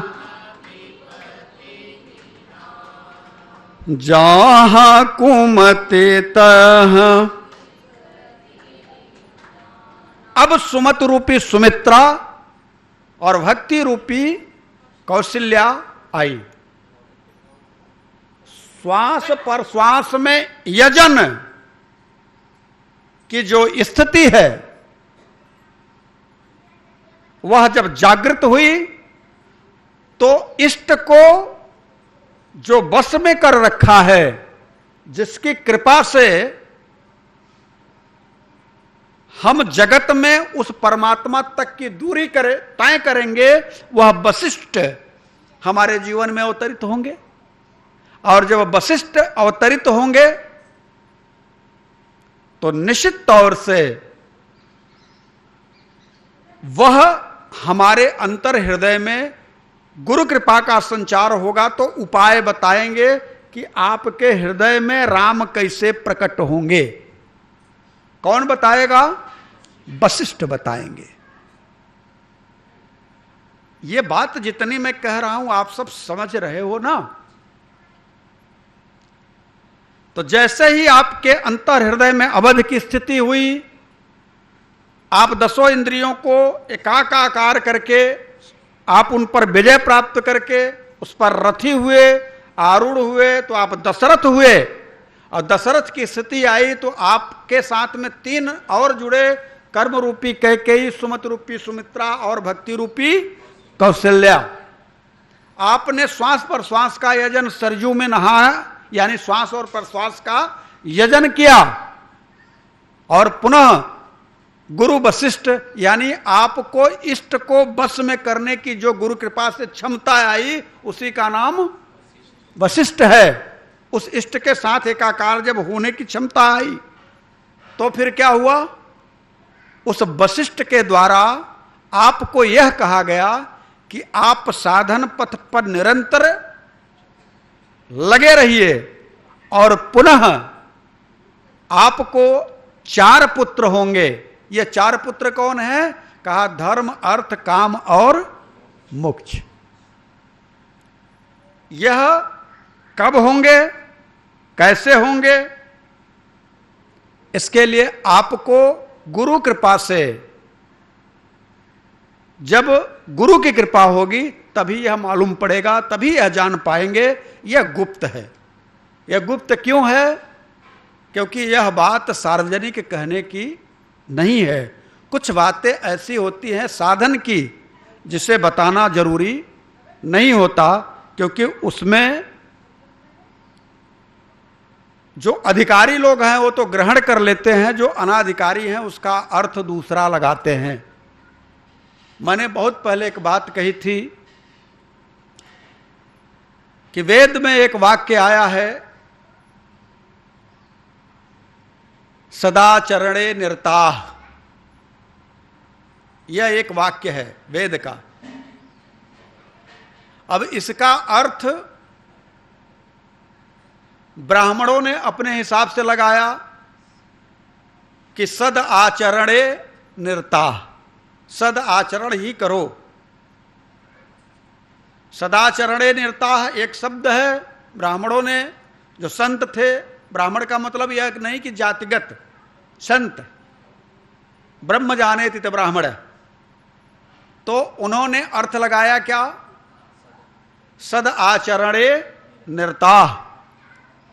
उसी शब्द का अर्थ क्षत्रियों ने लगाया, सदा च रणे निरताः। हमें हमेशा रण में ही रहना चाहिए। उसी का वैश्य ने, जो संग्रह करने वाले हैं, उन्होंने लगाया सदा आचरणे चरणे विचरणे, यानी हम अगर विचरण करते रहेंगे तभी हमें धन प्राप्ति होगी। इसलिए सदाचरणे निरताः। और उसी का अर्थ शूद्रों ने लगाया सदा चरणे, गुरु की चरण की सेवा में ही हमें निरत रहना चाहिए। तो जो साधक शूद्र कोटि के हैं, शूद्र का तात्पर्य किसी जाति से नहीं है, शूद्र का तात्पर्य गुरु के पास पहुंचने वाला प्रथम, यानी सबसे निम्न श्रेणी का साधक, जिसको ABCD भी नहीं पता है, वह शूद्र है। और जिसने गुरु कृपा से साधन को संग्रह करके, ऊर्जा को संग्रह करके अपने अंतर हृदय में स्थापित करना जान लिया है, क्रियाविधि जान लिया है, वह वैश्य श्रेणी का साधक है। और जिसने उस ऊर्जा को इकट्ठा करके लोगों के कल्याण की कामना रखने लगा, लोगों का कल्याण करने लगा है, वह क्षत्रिय श्रेणी का साधक है।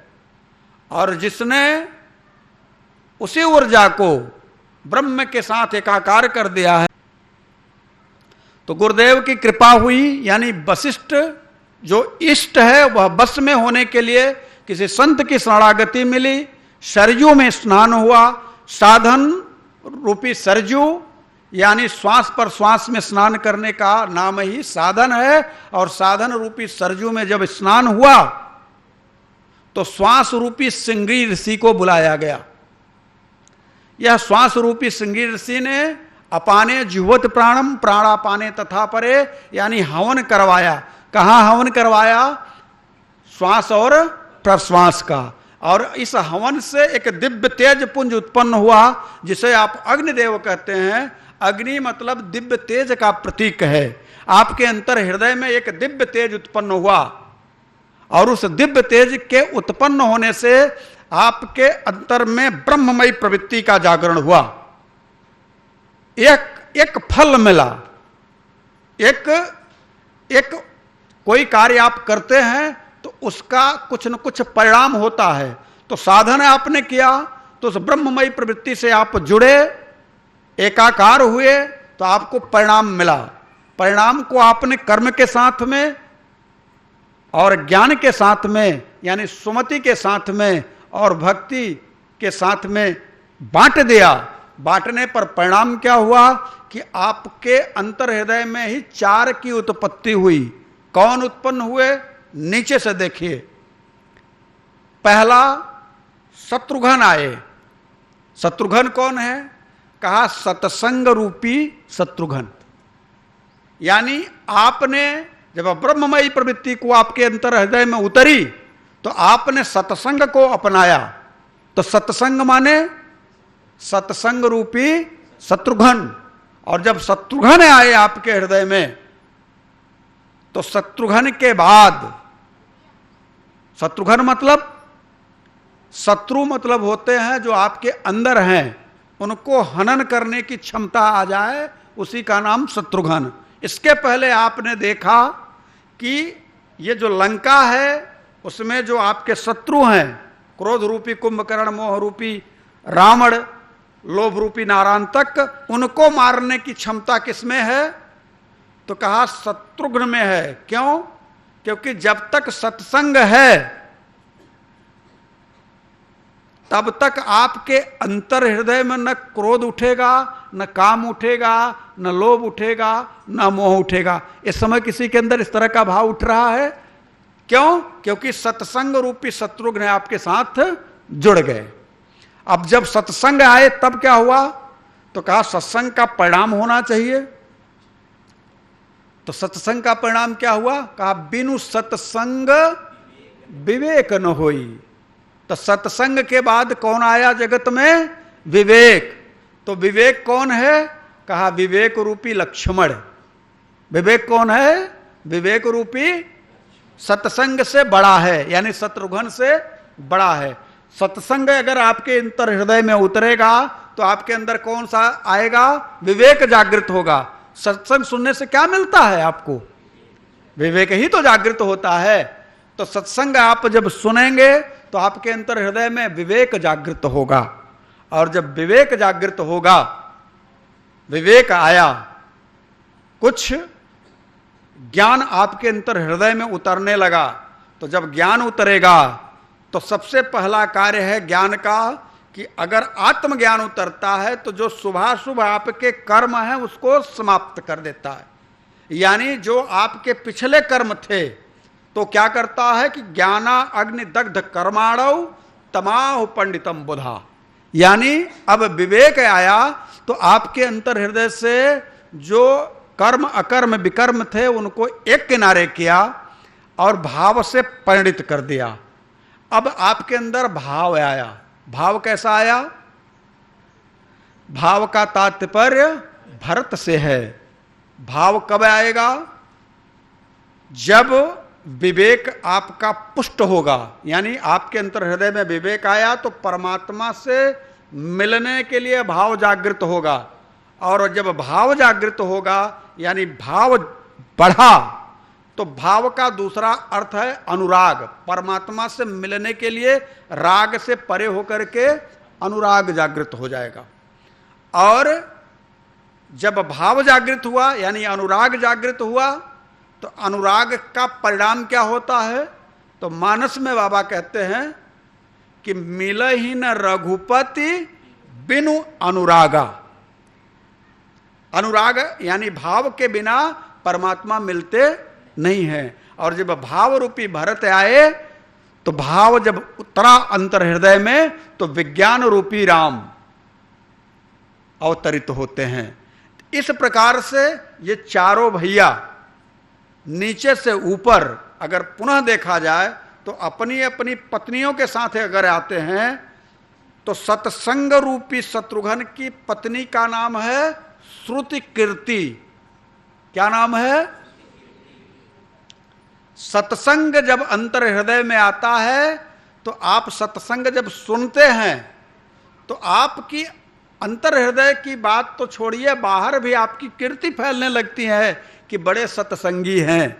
मिलने की उत्कंठा उठी, भगवान से मिलन हो जाए। तो भगवान से मिलन के लिए लक्ष्मण जी यानी विवेक, और विवेक जब जागृत होता है, भगवान से मिलने की उत्कंठा होती है, उस समय उर में यानी हृदय में मिलन की जो तीव्र इच्छा होती है उसी का नाम उर्मिला है। यानी लक्ष्मण जी की पत्नी का नाम उर्मिला। और जब उर्मिला आई तो अनुराग उत्पन्न हुआ, यानी भरत जी आए। और भरत जी आए तो उनके साथ में उनकी धर्म पत्नी मांडवी आई। मांडवी का अर्थ क्या है कि समस्त ब्रह्मांड जो है, यह जगत, यह फिर अपना लगने लगा। फिर यह जगत में तेरा मेरा मैं तय तोर तोर तय माया से जीव की निवृत्ति होने लगी। यह जगत ही अपना दिखने लगा। और जब जगत अपना दिखने लगा तो उस जगत को अपना देखने पर स्थिति कैसी हुई? तो बाबा कहते हैं, मानस में भगवान शिव कहते हैं, सिया राम मैं सब जग जानी,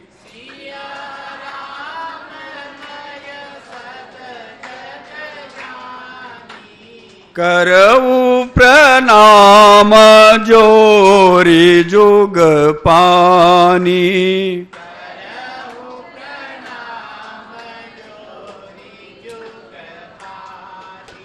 करऊ प्रणाम जोरी जुग पानी।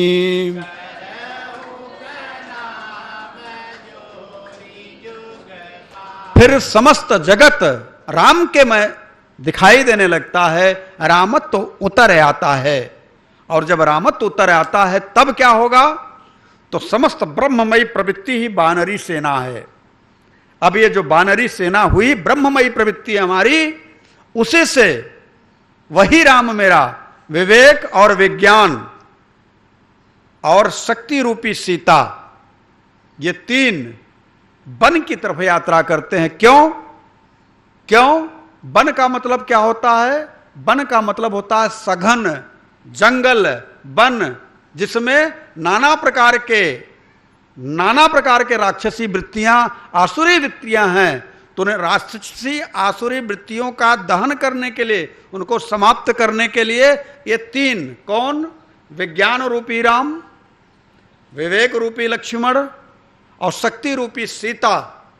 अगर आपके साथ तीनों हैं, विज्ञान, विवेक और शक्ति, तो निश्चित तौर से अपने अंतर के राक्षसों का आप संहार कर लेंगे। तो ब्रह्ममयी प्रवृत्ति ही वानरी सेना है, जिसमें अनुराग रूपी अंगद, वैराग्य रूपी हनुमान, ज्ञान रूपी जामवंत, सुमत रूपी सुग्रीव, ये सारे के सारे जो आपके सहयोगी ब्रह्ममयी प्रवृत्ति है, अंतर हृदय में प्रस्फुटित हो जाएंगी, खड़ी हो जाएंगी, आपका सहयोग करने के लिए चली आएंगी। और यही इन्हीं के सहयोग से आप मोह रूपी रावण, क्रोध रूपी कुंभकर्ण, काम रूपी मेघनाथ, लोभ रूपी नारायणतक, जो आपके अंतर हृदय में बैठे हुए प्रबल शत्रु हैं, उनका वध कर पाएंगे और आपके अंतर हृदय में रामराज स्थापित हो पाएगा। अब एक प्रश्न आप सबसे कि जरा विचार करिए कि अगर यह बाहर की घटना होती तो लंका में जो एक छोटा सा द्वीप है, जहां की जनसंख्या 8 से 10 लाख होगी, दूसरे देश के लोगों को नागरिकता भी नहीं मिल रही है, वहां पे मां पार्वती ने भगवान भोलेनाथ से पूछा कि प्रभु ये बताइए कि बंदर कितने हैं जो राम के साथ में सहयोग करने के लिए गए हैं। तो भगवान शिव कहते हैं, बानर कटुक उमा मैं देखा, सो मूरख जो करन चह लेखा। बंदर इतने हैं उमा कि वो मूर्ख है जो उनकी गणना करना चाहता है। आप बताइए, छोटी सी लंका, 8 से 10 लाख लोग वहां रहते हैं, तो खाने जीने की समस्या हो रही है। सुख सारंग जब गए, रावण उनसे पूछा कि ये बताओ तुम राम की सेना में गए थे, वहां का हालचाल क्या है, वहां के लोगों की जनसंख्या कितनी, कितने सैनिक हैं। तो सुख कहता है, असमय सुना सुनहु 10 कंधर, पदुम 18 जूथप बंदर। 18 पदुम जूथप यानी सेनापति हैं, बंदरों के सेनापति कितने हैं। तो आप बताइए कि छोटी सी लंका जहां पे 8 से 10 लाख लोग रहने में भी भारी पड़ रहा है, वहां पे इतने बंदर, इतने सेनापति, इतनी राम की सेना, तो रावण की भी तो सेना रही होगी। रावण की सेना क्या कम थी क्या? तो इतनी सेना की बात अगर आप विचार करिए, क्या उस छोटी सी लंका में रह सकते हैं? कहां रहेंगे आप बताइए ना, कहां रहेंगे? इतने बंदर, इतने भालू, इतने रावण के सैनिक, इतने सारे लोग कहां पे रहेंगे? ऐसा हो सकता है कभी? इसका मतलब है कि यह जो राम कथा है, यह जो राम का जन्म है, यह राम का जन्म आपके अंदर है। वह ब्रह्मांड आपके अंदर ही है। आप ही राक्षसी वृत्ति को धारण करने वाले हैं और आप ही दैविक वृत्ति को धारण करने वाले हैं। आप ही के अंदर राक्षसी वृत्ति है। आप ही का एक भाई असुर और एक भाई देवता हो सकता है। द्वाविमौ पुरुषः लोके दैव आसुर एवच दैवो विस्तरसः प्रोक्तः आसुरम पार्थ में शृणु। ये देवता और असुर ये आपकी वृत्तियां हैं। आप अपने अंतर हृदय में खुद दैविक वृत्ति को अगर धारण करते हैं तो आप अवध में हैं, आसुरी वृत्ति को धारण करते हैं तो आप लंका में हैं। आसुरी वृत्ति को आप धारण करते हैं तो आपके आसुरी वृत्ति में मोह रूपी रावण, क्रोध रूपी कुंभकर्ण, लोभ रूपी नारांतक रहेंगे। और आप अगर दैवी वृत्ति को धारण करते हैं तो आपके इस अंतर हृदय में दशरथ रहेंगे, सुमित्रा रहेंगी, कैकेयी रहेंगी, कौशल्या रहेंगी, विज्ञान रूपी राम रहेंगे, भाव रूपी भरत रहेंगे, विवेक रूपी लक्ष्मण रहेंगे और सत्संग रूपी शत्रुघ्न रहेंगे। और यह आपको ही निर्णय लेना है कि आप आसुरी वृत्ति में रह करके लंका में रहना चाहते हैं या आप किसी गुरु की शरणागति लेकर के दैवी वृत्ति को अपना करके अवध में रहना चाहते हैं। अवध में जिस दिन आप आ गए, जिस दिन आप अवध में आएंगे, उसी दिन आपके अंतर हृदय में शोक जो है वह समाप्त हो जाएगा। क्योंकि पहला राम अगर आपके हृदय में आते हैं तो क्या होता है? शोक आपका समाप्त हो जाता है। राम राज बैठे त्रय लोका,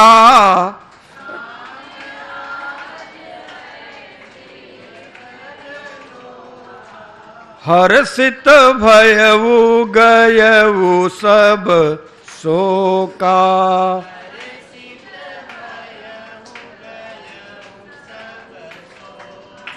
हर्षित भयउ गयउ सब शोका।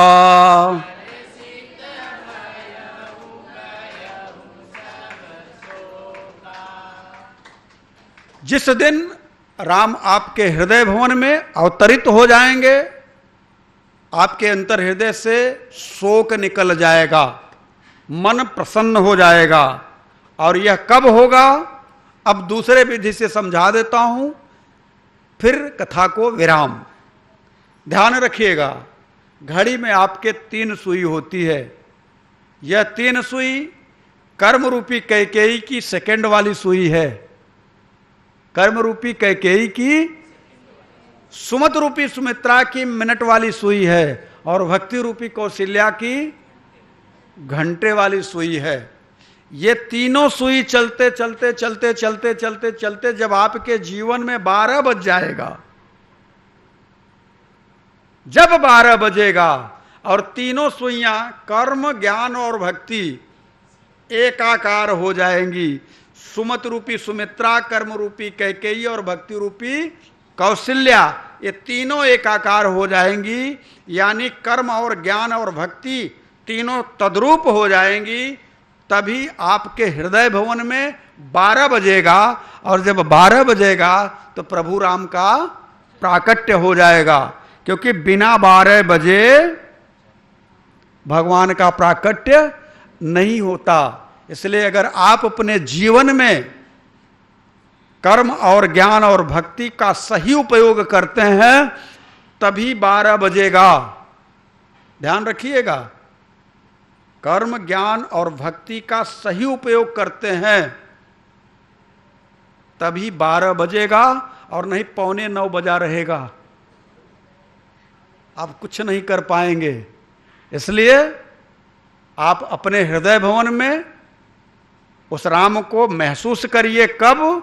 जब कर्म ज्ञान और भक्ति को एकाकार कर लीजिए, तब कैसी प्रभु की राजधानी लगेगी? सीताराम जी की प्यारी राजधानी लागे, राजधानी लाग मोको मीठो मीठो।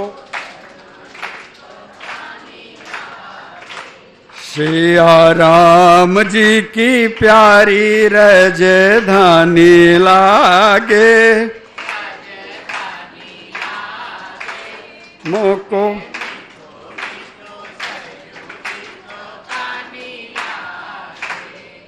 हे धन्य सुमित्रा, धन्य कौशल्या, धन्य कैकेयी मैया।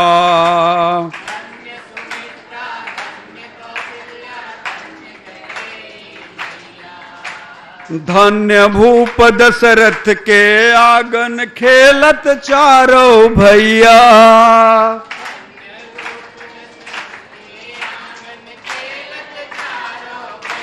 मीठी तोतली रसीली प्रभु की बानी लागे, प्रभु की बानी लागे मोको मीठो मीठो।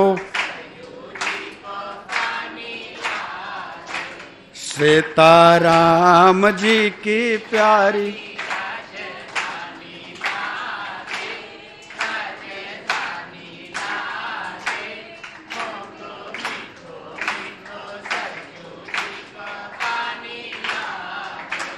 मोको मीठो मीठो सरजू जी को पानी लागे।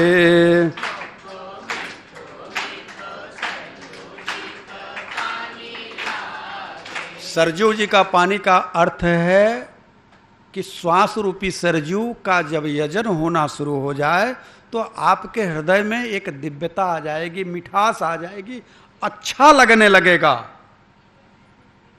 इसका अर्थ और कुछ नहीं है। इसका अर्थ यह है कि जब श्वास रूपी सरजू आपके अंतर हृदय में प्रवाहित होने लग जाएगी तो आपका मन जो है कोई चितचोर चुरा ले जाएगा। तब उसके लिए आपके अंदर विरह वेदना उत्पन्न होगी। हमसे कोई पूछे कि आपको कौन सा आनंद प्रिय है, आनंद प्रिय है, अति आनंद प्रिय है, परमानंद प्रिय है कि ब्रह्मानंद प्रिय है, तो मैं कहूंगा इसमें से मुझे कोई आनंद प्रिय नहीं है। तो आप कहेंगे तब कौन सा आनंद आपको प्रिय है? मैं कहूंगा मुझे तो सिर्फ विरहानंद प्रिय है। प्रभु का विरह ही मुझे अच्छा लगता है। प्रभु से मिलन अच्छा नहीं लगता। मिलने के बाद फिर कशिश कहां रह गई, मिलने के बाद फिर तड़प कहां रह गई, मिलने के बाद फिर दर्द कहां रह गया? वो जो दर्द है, जो मिठास है, जो चुभन है, जो बेचैनी है, जो तड़प है, जिसके लिए डर लगा है दुनिया का, समाज का, लोगों का, अपने मन से कुछ कर नहीं सकते, अपने मन से कुछ कह नहीं सकते। कोई टोक देगा, कोई रोक देगा, कोई ऐसा करेगा, कोई ऐसा करेगा, लेकिन जिस दिन विरह की प्रबलता अपने अंतर हृदय में जागृत हो जाए, विरहानंद जागृत हो जाए, तो साधक स्वयं ही चिल्ला करके कह देता है, लगन तुझसे लगा बैठे, लगन तुझसे लगा, जो होगा देखा जाएगा।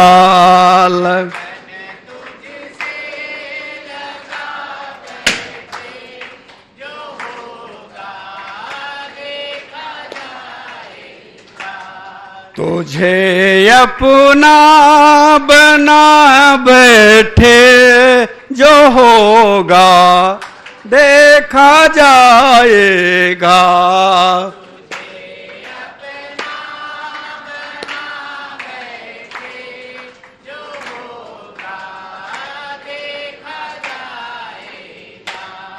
कभी दुनिया से डरते थे तो छुप छुप प्यार करते थे, कभी दुनिया से डरते थे तो छुप छुप प्यार करते थे। लो अब पर्दा उठा बैठे, जो होगा देखा जाएगा।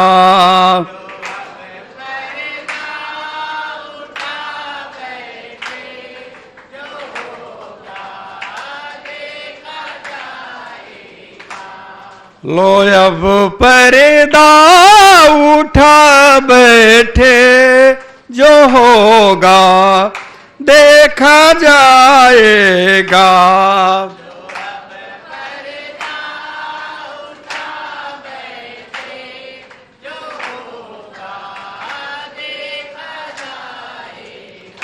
फिर क्या हुआ? बड़ी हिम्मत करी आपने, लगन लगा ही ली, संसार को एक किनारे कर दिया और कहा जो होगा देखा जाएगा। हिम्मत तो कसी आपने। अच्छा, जब हिम्मत हुई तो क्या होगा? जगत के लोग आपको ताने मारेंगे, आपको अपमानित करने का प्रयास करेंगे। बड़ा संत बना फिरता है। देखिए ना, भगत जी जा रहे हैं, ऐसे ऐसे शब्दों से आपको लोग जीने नहीं देंगे। लेकिन विश्वास के साथ मैं कहता हूं, अगर आपके अंदर परमात्मा के प्रति सचमुच का विरह हो ही गया है, तो आपका अंतर हृदय पुकार करके कहेगा, सताओ ना हमें लोगों, हमें दिल की बीमारी है, सताओ ना हमें लोगों, हमें दिल की बीमारी है, सताओ ना हमें लोगों, हमें दिल की बीमारी है।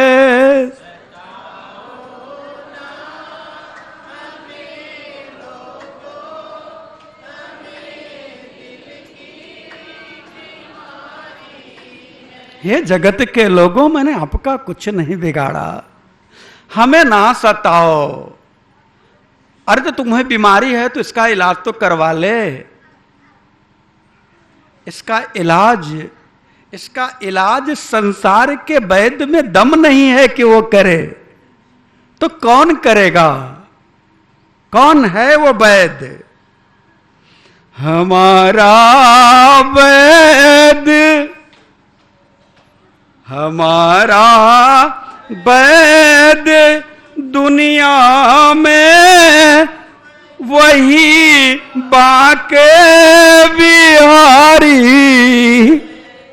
हमारा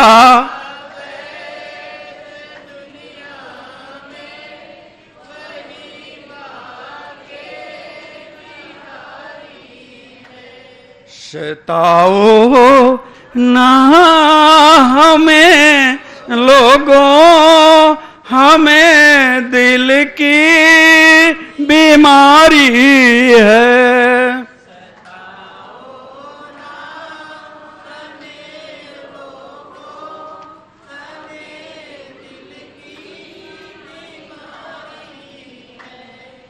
परमात्मा फिर भी नहीं सुनता। वो तो विरह के आनंद को दे रहा है आपको, विरहानंद जो आपको चाहिए। अच्छा, विश्वास के साथ मैं पूछना चाहता हूं, आप सबको कौन सा आनंद चाहिए? ब्रह्मानंद चाहिए, परमानंद चाहिए, या विरहानंद चाहिए? अगर सच में विरहानंद चाहिए तो अपने दोनों हाथ उठा करके कहो, पकड़ लो हाथ बनवारी, नहीं तो डूब जाएंगे।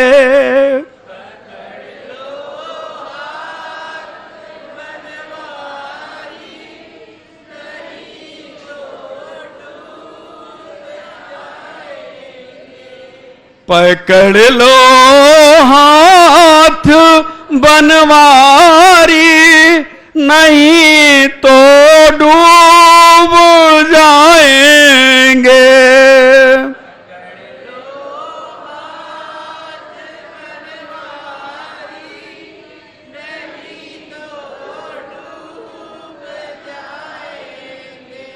हमारा कुछ न बिगड़ेगा, तुम्हारी लाज जाएगी।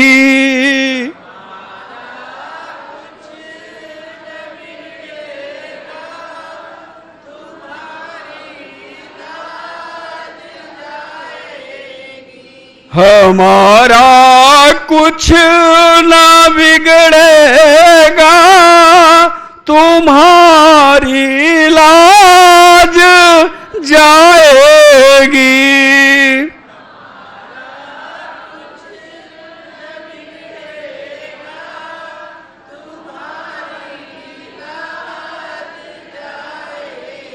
हे गोविंद, हे मेरे राघव, हे मेरे सरकार, मुझे अपना बना लो प्रभु, क्योंकि मेरे जैसा इस जगत में कोई दीन नहीं है दीनानाथ।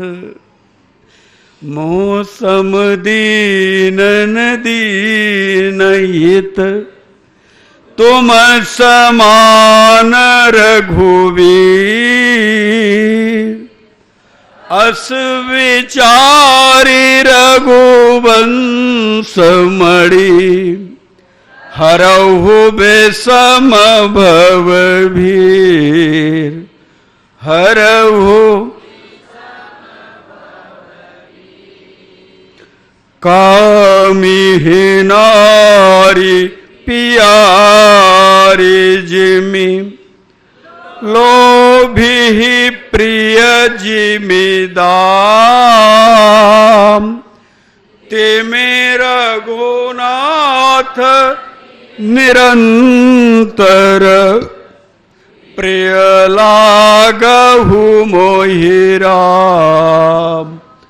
प्रिय लागहु मोहि राम। आज के लिए बस इतना ही। हरि ओम।